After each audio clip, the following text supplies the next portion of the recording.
আসসালামু আলাইকুম।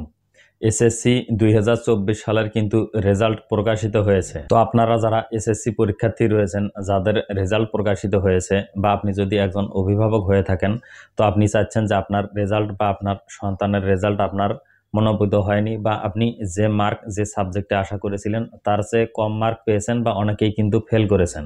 তো আপনার ভিতরে যদি কনফিডেন্স থাকে যে আমি খুবই ভালো পরীক্ষা দিয়েছি, তো এই সাবজেক্টে আমার এত মার্ক পাওয়ার আশা রয়েছে, তো আপনি চাইলে কিন্তু সেই রেজাল্টের বিরুদ্ধে বোর্ডে চ্যালেঞ্জ করতে পারেন। সেক্ষেত্রে আপনি যদি বোর্ড চ্যালেঞ্জ করেন, তাহলে কিন্তু আপনার যে পরীক্ষার খাতা রয়েছে সেটি কিন্তু পুনর্নিরীক্ষণ করা হবে এবং আপনাকে পুনরায় সেই রেজাল্টটি দেওয়া হবে। তো বন্ধুরা, আজকের ভিডিওতে দেখানোর চেষ্টা করব কিভাবে আপনি একদম পুঙ্খানুপুঙ্খভাবে সঠিকভাবে আপনার বোর্ড চ্যালেঞ্জ করবেন। তো চলুন বন্ধুরা, মূল ভিডিওতে চলে যাই। মূল ভিডিওতে যাওয়ার আগে আপনি যদি আমার চ্যানেলটিকে এখনও সাবস্ক্রাইব না করে থাকেন, তাহলে অবশ্যই সাবস্ক্রাইব করবেন। আর যদি আপনি এই ভিডিওটি ফেসবুক থেকে দেখে থাকেন, তাহলে অবশ্যই আমার আইডিটিকে ফলো দিয়ে রাখবেন। আমি প্রতিনিয়ত খুবই গুরুত্বপূর্ণ এবং mobile related tips and tricks আমার ফেসবুক এবং ইউটিউব চ্যানেলে আপলোড করে থাকি। এবং ভিডিওর শেষে আরও একটি গুরুত্বপূর্ণ কথা রয়েছে, যে সেটি হলো আপনি কত তারিখ থেকে কত তারিখের পর্যন্ত এই বোর্ড চ্যালেঞ্জটি করতে পারবেন। সুতরাং ভিডিওটি কিন্তু খুবই গুরুত্বপূর্ণ, শেষ পর্যন্ত কন্টিনিউ করবেন। চলুন মোবাইল স্ক্রিনে চলে যাই এবং দেখিয়ে দিই কিভাবে আপনি আপনার বোর্ড চ্যালেঞ্জ করবে এসএসসির খাতা পুনর্নিরীক্ষণের জন্য। তো বন্ধুরা, আপনি আপনার ফোন থেকে, সেটি হতে পারে স্মার্টফোন অথবা বাটন ফোন, যে কোনো ফোন থেকেই কিন্তু আপনার বোর্ড চ্যালেঞ্জ করতে পারবেন। সেজন্য অবশ্যই কিন্তু আপনার ফোনে একটি টেলিটক সিম থাকতে হবে এবং মনে রাখবেন প্রত্যেকটি সাবজেক্টের এগেনস্টে কিন্তু আপনাকে 150 টাকা অর্থাৎ 150 টাকা কিন্তু বোর্ডকে দিতে হবে। সেজন্য অবশ্যই আপনার টেলিটকে এই 150 টাকা এবং 2টি SMS পাঠানোর জন্য অবশ্যই 2, 3, 4, 5 টাকা করে কিন্তু থাকতে হবে। ধরুন আপনি যদি একটি সাবজেক্টের জন্য বোর্ড চ্যালেঞ্জ করতে চান, তাহলে আপনার ওই যে টেলিটক সিম রয়েছে সেখানে 150 টাকা এবং আপনার 2টি SMS বাবদ 4 থেকে 5 টাকা, এরকম 154 বা 55 টাকা প্রতি সাবজেক্টের এগেনস্টে কিন্তু আপনার মোবাইল রিচার্জ করতে হবে, অর্থাৎ টেলিটকের যে রিচার্জ রয়েছে সেখানে থাকতে হবে। অবশ্যই কিন্তু বিকাশ, নগদ বা অন্য কোনো মোবাইল ব্যাংকিংয়ে টাকা থাকলে হবে না। আমরা যে কথা বলার জন্য রিচার্জ করে থাকি বা ফ্লেক্সিলোড করে থাকি, ওই সেরকম সিস্টেমে কিন্তু আপনাকে সেই টাকাটি রিচার্জ করে নিতে হবে। চলুন দেখিয়ে দিচ্ছি কিভাবে বোর্ড চ্যালেঞ্জ করবেন। তো আপনি আপনার ফোনের যে মেসেজ অপশন রয়েছে সেই মেসেজ অপশনে চলে যাবেন। সেটি হতে পারে বাটন ফোন অথবা স্মার্টফোন। যাওয়ার পরে নিচে দেখুন স্টার্ট চ্যাট নামে একটি অপশন রয়েছে, সেই অপশনে ক্লিক করবেন এবং শুরুতেই কিন্তু আপনাকে আপনার যে নাম্বারে আপনি এসএমএসটি পাঠাবেন সেই নাম্বারটি দিতে হবে। বাটন ফোনের ক্ষেত্রে কিন্তু অন্যটি হয়ে থাকে, প্রথমে এসএমএসটি লিখতে হয়, তারপর কিন্তু নাম্বার দিতে হয়। আমি যেহেতু স্মার্টফোন দিয়ে দেখাচ্ছি, সেহেতু দেখুন আপনাকে শুরুতেই কিন্তু সেই নাম্বারটি দিতে হবে এবং সেই নাম্বারটি হলো 16222।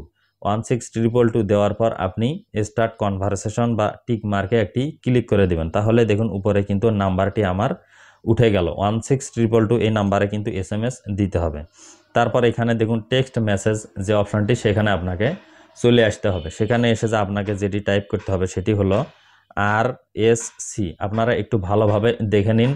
RSC লিখে আপনি একটি স্পেস দিবেন। স্পেস দেওয়ার পর আপনি যে বোর্ড থেকে পরীক্ষা দিয়েছিলেন বা আপনি যে বোর্ডের পরীক্ষার্থী, সেই বোর্ডের প্রথম 3টি অক্ষর কিন্তু আপনাকে লিখে দিতে হবে। তো আমি এখান থেকে DIN অর্থাৎ দিনাজপুর বোর্ডের চ্যালেঞ্জ করে দেখাবো। তারপর RSC স্পেস DIN লেখার পর আপনার যে পরীক্ষার রোল নাম্বার রয়েছে সেই রোল নাম্বারটি কিন্তু আপনাকে এখানে লিখে দিতে হবে। দেখুন আমি একটি রোল নাম্বার এখানে লিখে দিলাম। লিখে দেওয়ার পর একটি স্পেস দিবেন এবং স্পেস দেওয়ার পর আপনার যে সাবজেক্টে আপনি চ্যালেঞ্জ করতে চাচ্ছেন সেই সাবজেক্টের বা বিষয়ের যে একটি বিষয় কোড রয়েছে সেই বিষয় কোডটি এখানে দিয়ে দিতে হবে। তো আমি এখান থেকে 105 এই বিষয় কোডটি দিয়ে দিলাম। এখন কথা হচ্ছে যে এখানে বিষয় কোড আপনি কোথায় পাবেন? আপনি কিন্তু আপনার যে রেজিস্ট্রেশন কার্ড রয়েছে সেখানেও বিষয় কোড পাবেন, অথবা আপনার যে মার্কশিট রয়েছে সেখানেও কিন্তু আপনি কোন সাবজেক্টে ফেল করেছেন অথবা কোন সাবজেক্টে মার্ক কম পেয়েছেন সেই সাবজেক্ট কোড কিন্তু সেখানে পেয়ে যাবেন। এখন ধরুন আপনি একাধিক বিষয়ে বোর্ড চ্যালেঞ্জ করতে চাচ্ছেন, সেজন্য আপনাকে কিন্তু আর 2টি SMS পাঠানোর প্রয়োজন নেই, একটি SMS এর মাধ্যমে কিন্তু আপনি পাঠিয়ে দিতে পারবেন।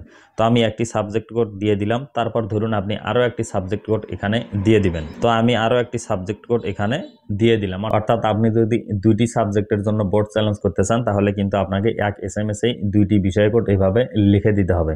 প্রথমে আপনি লিখবেন RSC, তারপর আপনাকে লিখতে হবে হলো আপনার যে বোর্ড রয়েছে তার বোর্ডের প্রথম 3টি অক্ষর এবং আপনার রোল নাম্বার এবং শেষে স্পেস দিয়ে কিন্তু বিষয় কোডগুলো লিখে দিতে হবে। লিখে দেওয়ার পর কিন্তু একটি SMS আপনাকে পাঠিয়ে দিতে হবে। তারপর কিন্তু আপনি একটি ফিরতি SMS পেয়ে যাবেন। সেই SMS-এ কিন্তু আপনার যে পরীক্ষার্থী বা যার আপনি বোর্ড চ্যালেঞ্জ করছেন তার নামটি দেখানো হবে এবং সেখানে 8 ডিজিটের একটি পিন কোড তারা কিন্তু আপনাকে পাঠিয়ে দিতে হবে।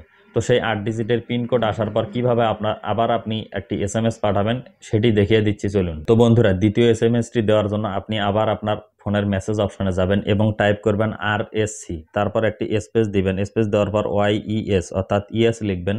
ইয়েস লেখার পর এখন আপনাকে যে পিন কোডটি দেওয়া হবে 8 ডিজিটের, আমি উদাহরণস্বরূপ 1 থেকে 8 ডিজিট দিয়ে দিলাম। এরকম 8 ডিজিটের একটি যে কোনো উল্টাপাল্টা সংখ্যার পিন কিন্তু আপনাকে দেওয়া হবে, সেটি দিয়ে দিবেন। দেওয়ার পর আবার একটি স্পেস দিবেন। স্পেস দেওয়ার পর আপনার যে কোনো একটি কন্ট্যাক্ট নাম্বার কিন্তু এখানে দিয়ে দিতে হবে। জাস্ট একটি আপনার সঙ্গে কন্ট্যাক্ট করার জন্য, অর্থাৎ আপনাকে ওই ফোনেই কিন্তু ওই নাম্বারেই কিন্তু SMS দিয়ে জানিয়ে দেওয়া হবে যে আপনার বোর্ড চ্যালেঞ্জের রেজাল্ট কি। তো সেটি যে কোনো নাম্বার হতে পারে, টেলিটক, বাংলালিংক, গ্রামীণ, আপনার যে কন্ট্যাক্ট নাম্বার রয়েছে সেই নাম্বারটি এখানে দিয়ে আপনাকে কিন্তু সেই SMS-টি আবার পাঠিয়ে দিতে হবে।